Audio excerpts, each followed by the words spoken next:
मारुति सेवा welfare trust एवं श्री मारुति धुन मंडल युवा ग्रुप द्वारा आयोजित हनुमान चालीसा युवा कथा में उपस्थित व्यास पीठ पर विराजमान पूज्य श्री हरि प्रकाश दास जी स्वामी,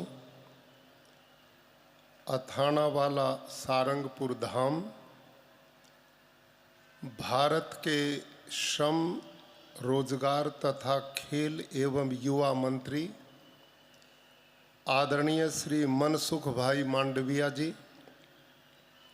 हमारे बीच में उपस्थित राज्यसभा के सांसद आदरणीय श्री गोविंद भाई ढोलकिया जी,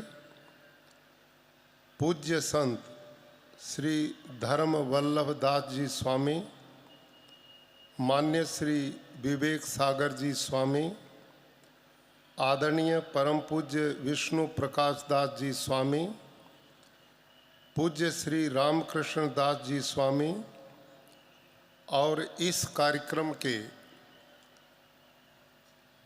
मुख्य यजमान मान्य श्री ईश्वर भाई ढोलकिया जी, गोल्डी सोलर और मान्य श्री राकेश भाई दुधात जी, श्री हरि ग्रुप, पूज्य स्वामी देव प्रकाश दास जी वड़ताल मंदिर, मान्य श्री योगेश भाई दुधात जी, प्रमुख श्री मारुति धुन मंडल युवा ग्रुप और बहुत बड़ी संख्या में उपस्थित सभी हार्दिक स्नेह के पात्र युवा भाइयों और बहनों, जीवन में अनेक देश के भागों में जाने का सौभाग्य मिला, बहुत जनसभाएं भी देखी, लेकिन आज हृदय गदगद है कि सूरत ने भारत की सूरत बदलने का निर्णय ले लिया है। मैं बधाई देता हूं श्री मारुति सेवा वेलफेयर ट्रस्ट को और मारुति धुन मंडल के युवा ग्रुप को कि जिन्होंने आज ऐसे काल में जब भौतिकवाद का साम्राज्य है और युवा पीढ़ी के बारे में हमारे पुराने लोग बहुत चिंतित हैं और वो चिंता करते हैं कि आज बेटे और बेटियां कहा नहीं मानते, अपने ढंग से जिंदगी जी रहे हैं, विदेशी कल्चर को अपना रहे हैं। ऐसे समय में इतनी बड़ी संख्या में इतने धैर्य के साथ, इतने सम्मान के साथ ऐसे धीर और गंभीर युवाओं के दर्शन करके मैं गदगद और अपने आप को सौभाग्यशाली मानता हूँ।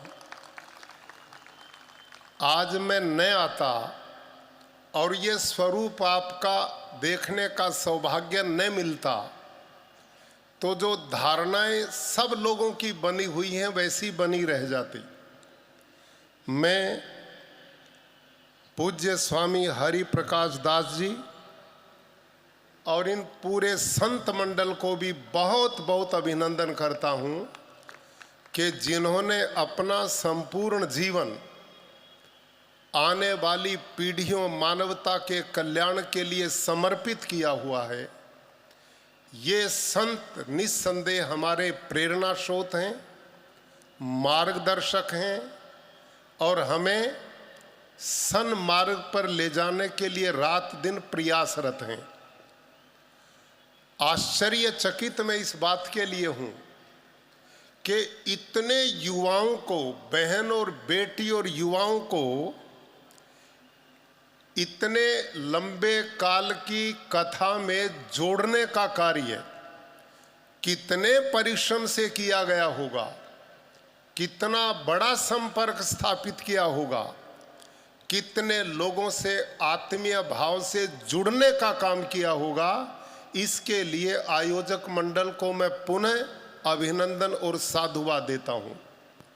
भाइयों और बहनों, हमारे बीच में अपने ही प्रदेश के केंद्रीय मंत्री श्री मांडविया जी, जो अपने कार्यों के द्वारा, अपने परिश्रम के द्वारा, जिन्होंने कोरोना काल में आदरणीय प्रधानमंत्री जी के नेतृत्व में, जब सारी दुनिया ये बोलती थी कि इस कोरोना में सबसे बड़ा विनाश होगा, तो वो या तो अफ्रीकन कंट्रीज का होगा या भारत में सबसे ज़्यादा लोग मारे जाएंगे। और जो गोरे लोग ये बात कह रहे थे, हुआ बिल्कुल उल्टा। भारत बड़ा सुरक्षित ढंग से बचा, और बचाए नहीं, सारी दुनिया को बचाने का हमने काम किया। और वसुधैव कुटुंबकम का भाव उस काल में जब लोगों के दिलों में जगह बनाने में समर्थ हुआ, तो इसमें भाई मनसुख मांडविया का बहुत बड़ा योगदान है, जिन्होंने गुजरात के गौरव को बढ़ाने का काम किया, देश के सम्मान को बढ़ाने का काम किया। आदर्श युवा हमेशा देख करके सीखता है। भाषण से बालक और युवा कम समझ में बात को करते हैं, वो लोगों का जीवन देखते कि कौन कैसे जीता है। तो मैं समझता हूं, आपके सूरत नगर में गोविंद भाई ढोलकिया से आज के दिन आदर्श कौन हो सकता है, जिनका जीवन अज्ञात शत्रु, मेरे को 6ठा वर्ष गुजरात में हो गया, अनेक लोगों से मिलने का अवसर मिला, एक भी व्यक्ति आज तक मैंने उनके बारे में छोटी बात कहते हुए नहीं मिला। इन्होंने संपूर्ण जीवन लोगों का पथ प्रदर्शन किया, और जो लोग सुझाव लेते हैं सदा पवित्रता पूर्ण ढंग से उनको आगे बढ़ाने का काम किया। मैं ये भी समझ रहा हूं कि ये सूरत, एक समय था, हम छोटे थे, जब यहाँ प्लेग की बीमारी फैली थी और सारे देश में चर्चा थी, सूरत को बदसूरती के रूप में जाना जाता था। अभी पिछले दिनों आदरणीय गोविंद भाई ढोलकिया से मिलने का अवसर मिला, तो वो स्वयं बताते हैं कि उस समय हमारे बहुत से हम लोगों ने निर्णय लिया कि इस शहर को छोड़ देना चाहिए, ये सोच लिया था। लेकिन फिर इन्होंने सोचा, आपस में कुछ बड़ेले लोग यहाँ पर मिले और उन्होंने कहा छोड़कर भागने से काम नहीं चलेगा, इस सूरत की सूरत को बदलने का काम करेंगे। और इन लोगों ने प्रतिदिन, ये युवा भाइयों के लिए बहुत बड़ी प्रेरणा है, आदरणीय गोविंद भाई ढोलकिया और इनके साथी बहुत सारे प्रतिदिन सवेरे उठते थे और एक एक कॉलोनी पकड़ते थे, ट्रैक्टर ट्रॉली ले जाते थे और अपने हाथ से झाड़ू लेकर के स्वच्छता अभियान चलाते थे। और उस स्वच्छता अभियान का परिणाम आदरणीय प्रधानमंत्री श्रीमान नरेंद्र मोदी जी ने जिस स्वच्छता अभियान को चलाया, इन लोगों ने उस मिशन का अनुसरण करते हुए आज वो सूरत जिसको लोग छोड़ना चाहते थे, आज आप लोगों के मनोभाव ने, आपकी कर्तव्य परायणता ने, हमारे प्रशासन ने, सरकार ने और आप सब लोगों ने मिलकर आज सूरत को नंबर 1 देश में बना दिया। आज सूरत सबसे स्वच्छ प्रदेश है। मैं राजभवन में प्रति मास हर महीना एक दिन स्वच्छता अभियान करता हूं और गांव में भी जाता हूं, दूसरे शहरों में भी जाता हूं। एक बार मैंने निर्णय ले लिया कि अब की बार स्वच्छता अभियान सूरत में करूंगा। आपको ये सत्य बात बता रहा हूं। और मैं सूरत में आ गया, यहां कमिश्नर महोदय थे, वो भी मेरे साथ थे, ये राकेश भाई दुधात मेरे साथ थे, और मैं घूमता रहा कि स्वच्छता अभियान कहां करे, कहीं कूड़ा कचरा मिला ही नहीं, और पूरे शहर में घंटों घूमते रहे, स्वच्छता कहां करें। फिर एक तापी नदी के किनारे एक पुराना मंदिर था, वहां कुछ लोगों ने थोड़ा कूड़ा कचरा डाला था, वहां मेरा स्वच्छता अभियान पूर्ण हो पाया। तो इसके लिए मैं पूरी आप युवा भाई बहनों को बधाई देता हूं, और यहां के प्रशासन को भी बधाई देता हूं। सरकार के इस मिशन को, जो पूरे गुजरात के स्वरूप को बदल रहे हैं, ये भाई और बहनों, आप जितने युवा बेटे बेटियां यहां पर हैं, आप बहुत बड़ी प्रेरणा के साथ यहां पर आए हैं। मैं समझता हूं कि इस प्रकार का यह आयोजन जो किया गया है, ये केवल सूरत नहीं, अपितु देश की सूरत बदलने का एक अभियान बनेगा। ऐसी सोच जो आपने सकारात्मक दिखाई है, ऐसी सोच जो इस देश के भाग्य को बदलने वाली है, जिस दिशा में भारत के यशस्वी प्रधानमंत्री, जो इसी गुजरात की धरती की देन है, जो इस राष्ट्र के संपूर्ण विकास और विश्व में भारत की गौरव और गरिमा को फैला रहे हैं। आपने ऐसे समय में, जब आदरणीय मांडविया जी ने जैसे बताया कि आज भारत विकसित भारत की ओर बढ़ रहा है, हम जितने भाई बहन यहाँ पर हैं, युवा हैं, यदि मैं और आप अपनी अपनी जिम्मेदारी को समझें और ईमानदारी से संकल्पित होकर के आगे बढ़ें, तो हम इस देश के विकसित भारत बनाने में बहुत बड़ी भूमिका निभा पाएंगे। यहाँ पर कथा बाबा हनुमान की हो रही है। हनुमान जी का जीवन आप यदि जानते भी हैं और पढ़ते भी, यहाँ तो हनुमान चालीसा की कथा प्रतिदिन हो रही है। हनुमान जी से जब श्री रामचंद्र जी का पहली बार संपर्क हुआ और उनके संपर्क में आए, बातचीत की, तो वापस जब आए तो लक्ष्मण ने पूछा कि हनुमान जी से बातचीत हुई, कैसा लगा? तो भाई और बहनों, वाल्मीकि रामायण में प्रसंग मिलता है, वहां भगवान राम कहते हैं, लक्ष्मण, आज मैं एक बहुत वीर बलवान से मिला हूं, और केवल वो बलवान नहीं, वो महाविद्वान भी है। कि वो कैसे आपने जाना? कि जब वो बोल रहे थे, संस्कृत में बोल रहे थे, मैं लंबी वार्ता में हनुमान की एक भी भाषा की गलती नहीं पकड़ पाया। इतना महाविद्वान हनुमान है और बहुत तपस्वी है, बहुत बलवान है। ऐसा साथी जिनको मिल जाए, अब हमारी समस्या का समाधान होगा। तो मेरे नौजवान साथियों, नौजवान कहते किसे हैं? ध्यान करें, नौजवान किसे कहते हैं?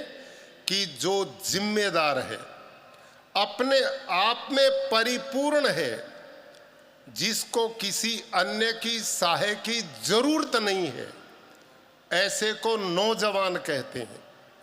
आपने पहाड़े पढ़े होंगे गणित में, टेबल, 9 का पहाड़ा पढ़िए आप, वो पूर्ण है, वहां किसी की उसको जरूरत नहीं पड़ती। पढ़ो 9 एकम 9, 9 पूरा है, और 9 दूनी 18, 8 और 1 फिर 9 हो जाता है, 9 तिये 27, 7 और 2 फिर 9 होता है, और समय गंवाते न हुए इस 9 के पहाड़े को पूरा पढ़ जाओ।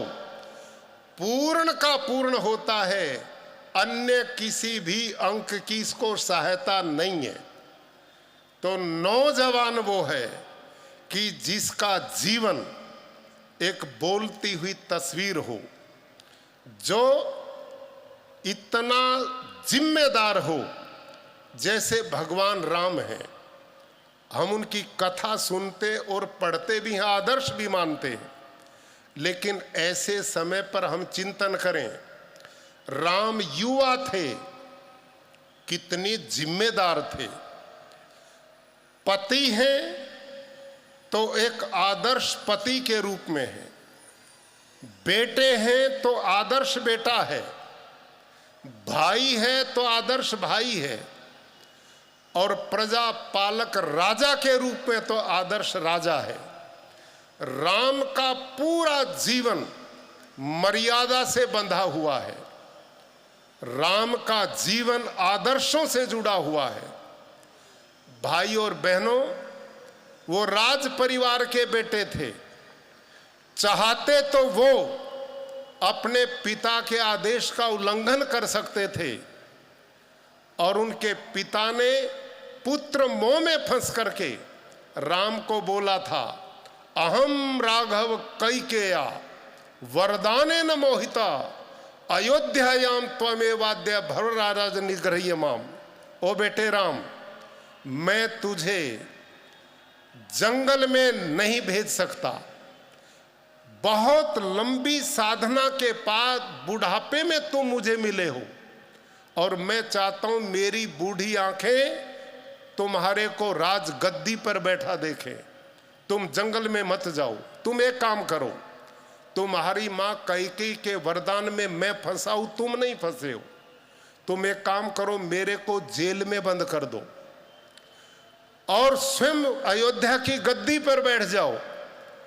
मैं जेल में बैठा हुआ तुम्हारे चेहरे को देख करके कुछ दिन तो जी लूंगा। ये शब्द बोले राम ने पिता के लिए, नहीं पिता ने राम के लिए, ताकि मेरा बेटा जंगलों में दुखी ना हो। लेकिन भगवान राम इसके उत्तर में कहते हैं, अहम ही वचनाद्राज्य पतेयम अपि पावके भक्षेयम विषम तीक्ष्णम मध्यम अपि चारणवे। पूज्य पिताजी, आप इस भारत की संस्कृति को, राजा दिलीप और रघु की संस्कृति को इतना कमजोर पाते हैं कि आपका पुत्र आपके आदेश का उल्लंघन करके और आपको जेल में डालेगा। ये पाप राम द्वारा नहीं होगा। हाँ, राम को यदि आप पिता दशरथ का आदेश मिलेगा तो राम जलती हुई चिता में कूद सकता है। राम हलाहल जहर का पान करके जीवन लीला समाप्त कर सकता है, और राम समुद्र की लहरों में विलीन हो सकता है, लेकिन राम भूलकर स्वप्न में भी अपने बड़ों का निरादर नहीं कर सकता, अपने बड़ों का अपमान नहीं कर सकता। भाई और बहनों, ये थे हमारे पुरखे। हम भगवान राम की संतान हैं, हम योगेश्वर कृष्ण की संतान हैं, हम ऋषि मुनियों की संतान हैं। हम उस देश के लोग हैं जिस देश ने सारी दुनिया में ज्ञान का प्रकाश किया था, जिसने लोगों को जीना सिखाया था, जिसने विद्या से प्रकाशित किया था। हम उस भारत महान देश के लोग हैं, और ये देश लंबी गुलामी के बाद हमारी कमजोरियों के कारण वो हो पाया। हूण आए, मंगोल आए, यहूदी आए, पारसी आए, मुगल आए, और हजारों साल की गुलामी, बाद में अंग्रेज आए।